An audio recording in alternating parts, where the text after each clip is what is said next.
Hey team, it's time for an early career designer's portfolio review. I'm Megan Thomas and I'm a senior UX designer with almost 10 years of experience in enterprise software design. I've taught and mentored over 300 early career designers through UC Berkeley's UX UI Design Bootcamp. In this video, I'm going to review an early career designer's portfolio and share my thoughts as a senior designer. My goal is to provide actionable feedback to help them succeed as they look for a job in the UX industry. Join me for a stream of consciousness walkthrough as I assess one of their case studies. Remember, mine is just one opinion. Make sure to get multiple perspectives before making any changes. All right, let's dive into the review and learn together.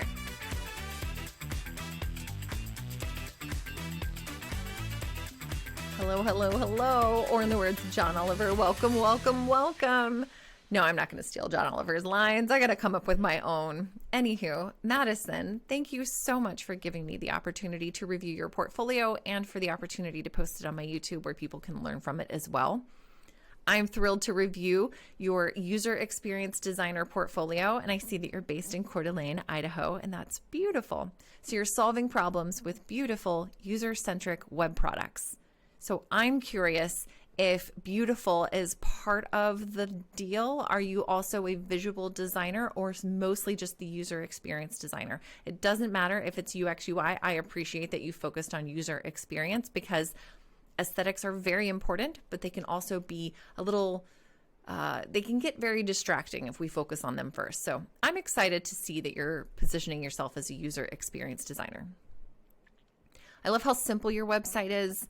As this is as scrolled up as possible, this is the what we would call above the fold. This is, and if you're unfamiliar, if you're an early career designer and you're unfamiliar with the term above the fold, this is referring to old school print design of a newspaper, because what is the biggest thing people see on the front page of a newspaper when it's folded up and stacked the way you would normally buy it or the way it would be received? You'd see the big headline and then you'd want to unfold the paper and see what else is below the fold. So this above the fold tells me that you are into a very simple minimalist aesthetic, and you also have projects that I can definitely scroll down to see. So you've got some really cool things here. You've got a Salt of the Earth Skin website usability review and a website usability review on Harambe Center, and then Abundo Wealth. I'm really excited to see this UVest website application design.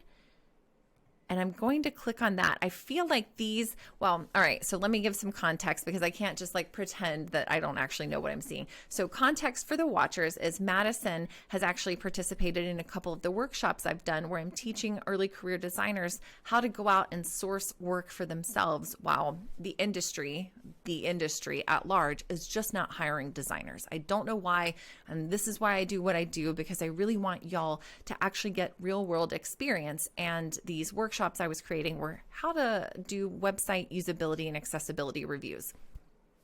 So it looks like you've actually done one on your own for Salt of the Earth Skin. I was there. I was leading the one for Harambe Center, so I know what I'm looking for, and I'll actually come back and touch on that since I've already seen it, and I'm really excited to share about it. The Abundo Wealth, though, this is all you. So let's look at this UVest website application design portfolio case study. All right. Oh, I love that you've kept it simple, and we can tell that this is essentially a slide deck design that you've embedded from Figma, and I freaking love that. This is so interesting. We've taught people in boot camps, at least, how to create these case studies, and they are like as long. It's Rapunzel's hair up in here. You have no idea how much longer it's going to go. It takes forever. So I love that you've leaned into using Figma to create your slide decks. That's awesome. So we've got the dashboard. Okay, so UVest web application design. So in this case study, we're going to see user insights, user experience flow, style guide samples, key design decisions, next steps, and Q&A. So what this feels like is a case study that you might actually be presenting to the stakeholder, or as a case study that you're going to be presenting to an interview. And that doesn't make it super easy to process when I'm just a hiring manager who has no idea who you are. So I'm curious what like next steps and Q&A might be. Maybe remove Q&A, but I also would give some context. So if this feels like a slide that you don't want to add context to because it would interrupt some of the minimalist design, struggling today. I would add something with context to say, here's what you're looking at. Here's what the challenge was. Here's what the impact was, because people want to see impact. So I'm going to click through this. We'll see what happens. So user insights. I'm assuming that these user insights are gained from some kind of user research. Optimize user interface design. Users need an intuitive and user-friendly platform to empower them to make informed investment decisions that align with their overall financial goals. Y'all, it has been a long day, and apparently I am stumbling over my new braces attachments. Okay. And then portfolio visibility. Users need a comprehensive perspective of their portfolio and understanding of how recommended changes fit into their overall portfolio strategy. Here's the thing that you might want to add a little bit more context to. I want to know who these users are. So context on what user research you got these user insights from. It's totally fine if this is not your personal research. If this was a group project and you're only showing me work that you did, fantastic. But tell me, what was the user research that you relied on? Was this bench research? Was this like stuff where you've actually looked through the data for everything that is in UVest or Abundo? 2 is, are you looking at secondary research? Are you looking at Gartner materials? Are you looking at journals of financial management? Something like that. I don't have the contextual knowledge in order to tell you what that might be, but give me a little bit of context and then tell me who the users are. Not just that they need a comprehensive perspective, but, and I'm not saying create a user persona or show me the user persona, just give me a sense of these users, like a behavioral archetype. Who are these people? They are people who have a portfolio of funds, I'm guessing.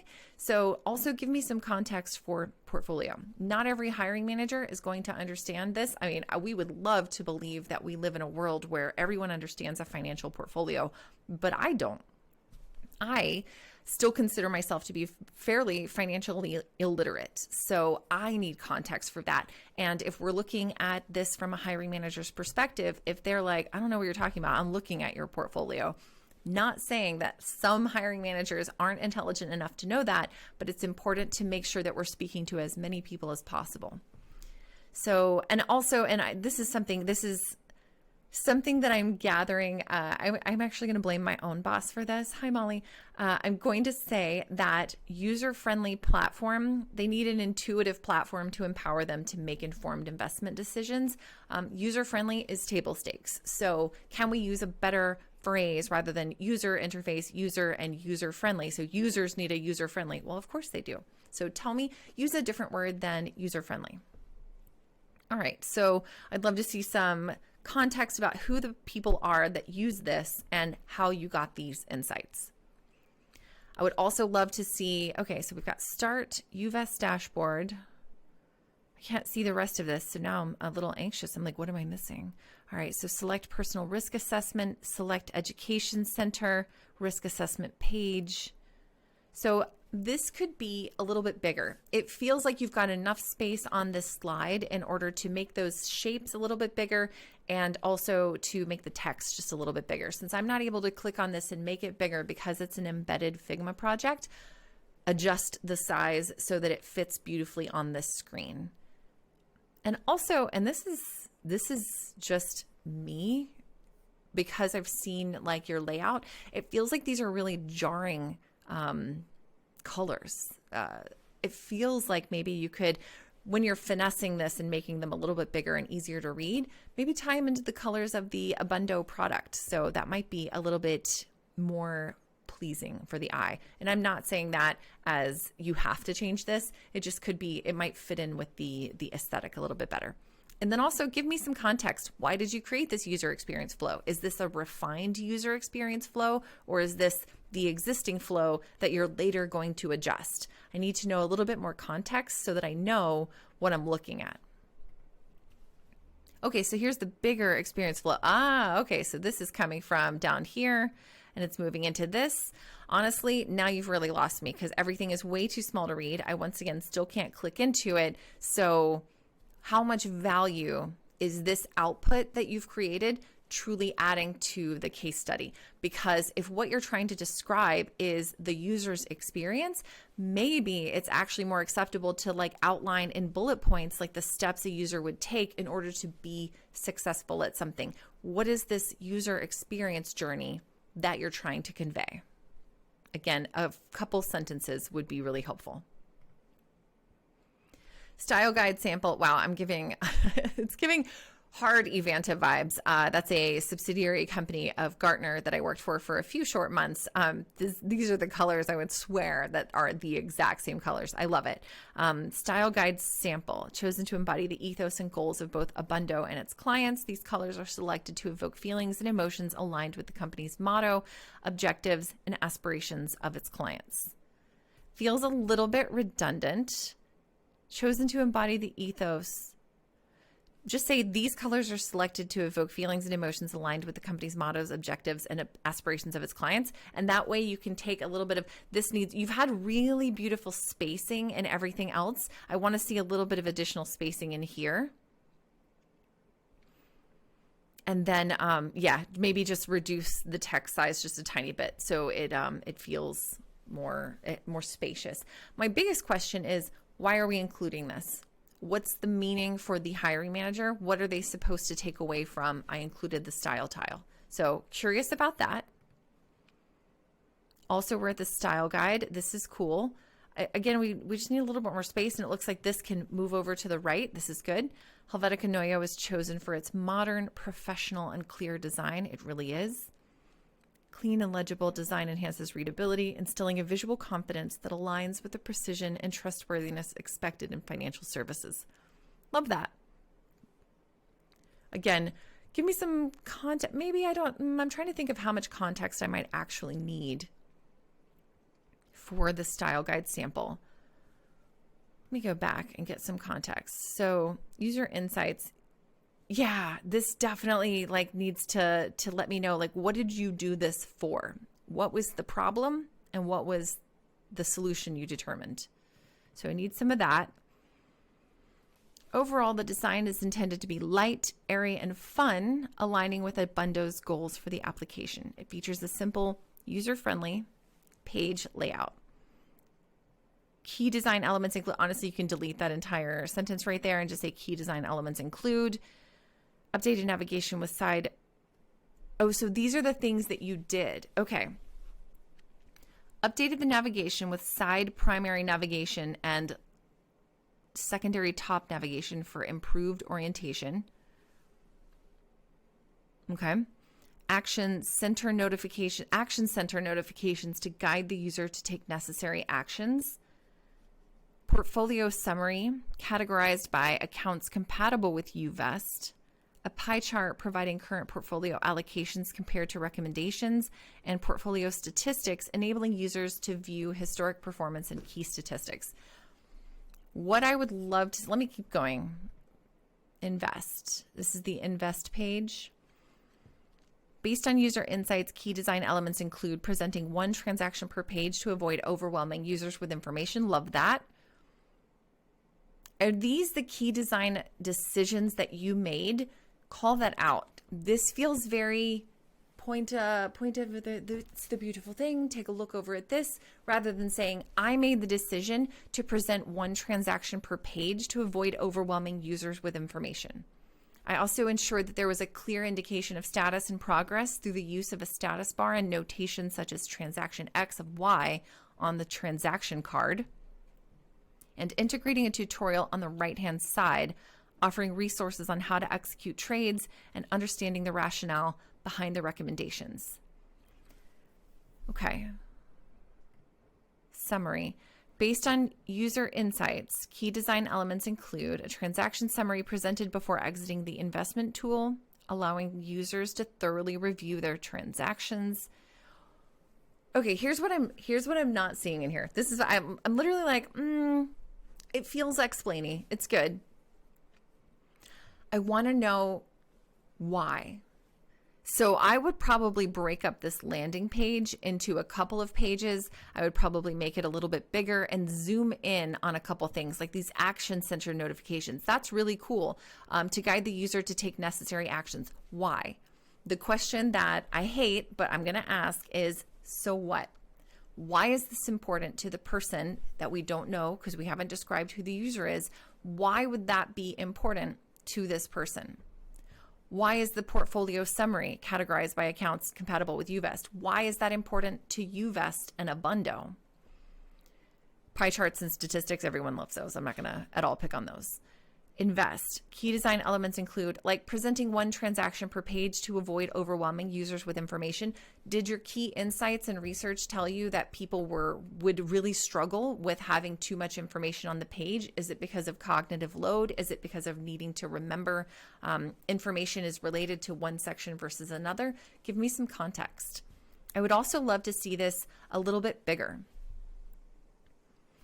So it feels like we could maybe drop the size of the text and increase the size of the page so that we can see some of these design elements a little closer. And the same with summary. The transaction summary presented before exiting the investment tool, allowing them to thoroughly review their transactions. That's really meaningful for people who are working towards building personal wealth. This is something that we can tie back to who that user is and make this a more meaningful page.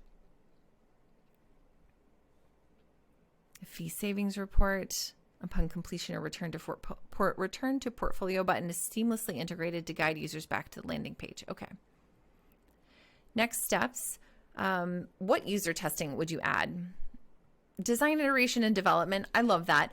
People say this a lot on these case studies, but if this isn't something you're actually going to pick back up on, don't include those. Next steps, if you were able to take this a little bit further, tell me what that user testing would be. What do you want to know about them? Tell me what those research questions would be, or the customer interview questions. Even just that, without going into let's prepare a research plan. No. Just tell me, I would be curious to know if these action center notifications were helpful. I would be curious to know if they caused people to actually click through to those. I'd be curious to know the click-through rate on those. I'd be curious to know about how many people dismissed things versus respond to things, or if it's just a view thing. I want to know a little bit more context, and design, iteration, development. Who cares? This is cool. And then Q&A. I feel like we could take this slide off along with the first contents where you have the Q&A, because that's meant to be for maybe your stakeholders on this project. So it's not totally necessary, and it's just a little confusing.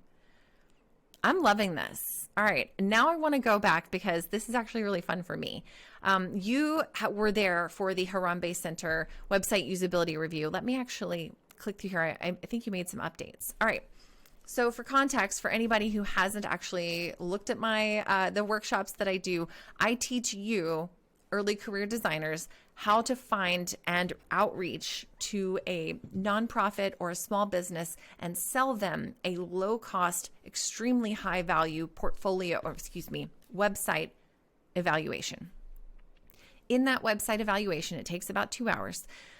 We look at accessibility and usability, mostly based on the 10 Nielsen usability heuristics that you would typically see and that are referred to all over the place, but also bringing in some of Bruce Tognazini's first principles of interaction design. So some really interesting things that we look at, and we do it in a really foreshortened period of time. And the outcome is actually this right here. This is the case study that you would develop. Now, this is a case study you would actually develop to do two things. It's a case study for your portfolio, which is exactly what Madison has done here. And it's also a case study that you can literally present to stakeholders to say, hi, here's what I found on your website, and here's why I think you should hire me as a designer. This is not everybody's cup of tea. I recognize that. But you got to learn sales anyways, because UX is a sales job.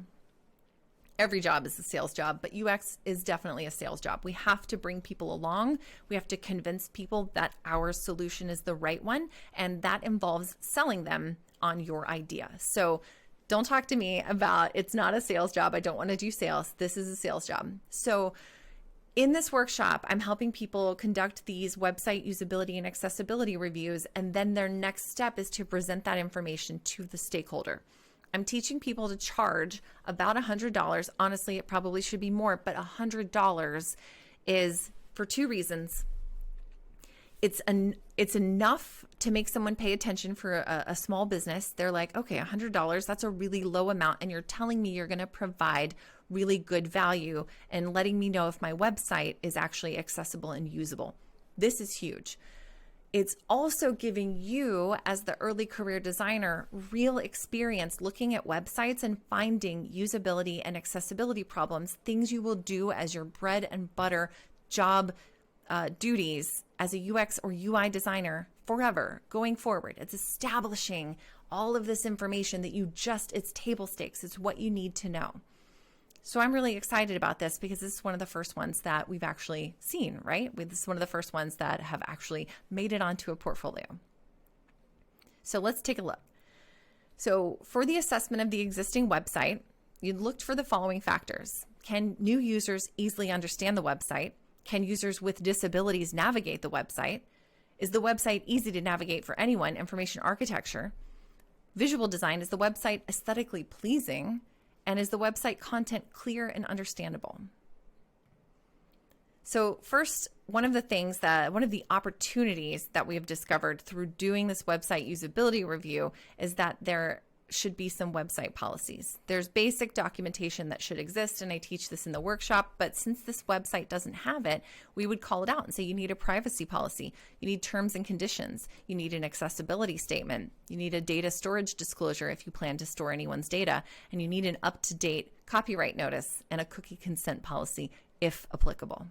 We talk about all of that in my workshop. Another opportunity is updating that main menu navigation. So streamline the main menu navigation to prioritize key sections and shorten names for easy scanning. Include a high contrast donate button at the end to emphasize its importance and encourage user engagement. So this is very different from what the Harambe Center website currently looks like. Right now they have a double stacked, not my favorite, very rarely a good option. They have a double stacked navigation, and things on the website are not split up into good information hierarchy. So this is an improvement. What I'd love to see is what did it look like previously? And this could be done by saying update main menu navigation, and then the first picture is of the existing and then like a little before indicator. And then the next slide in the slideshow is here's the updated main menu navigation that I would suggest. You've also got the third opportunity to optimize user engagement. Include a compelling title and mission statement on the homepage to communicate the organization's primary goal clearly. Provide key information for users, guiding them on what to do during their initial visit. Streamline choices to prevent overwhelm and enhance the user experience. Yes to that. I would also love to see a little bit more space in between this text and the Harambe Center image, but that's fantastic. So something that we noticed when doing this website portfolio review, why did I keep saying that? This website usability, it's because I do portfolio reviews, duh.